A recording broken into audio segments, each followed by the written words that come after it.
கொடை பிடிப்பேன் உன் தாயாக.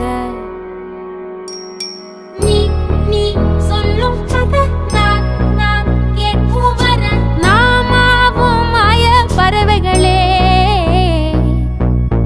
தென்கிழக்கு தேன் சிட்டு செம்பருத்தி பூ முட்டு செல்லம் கொஞ்சுதே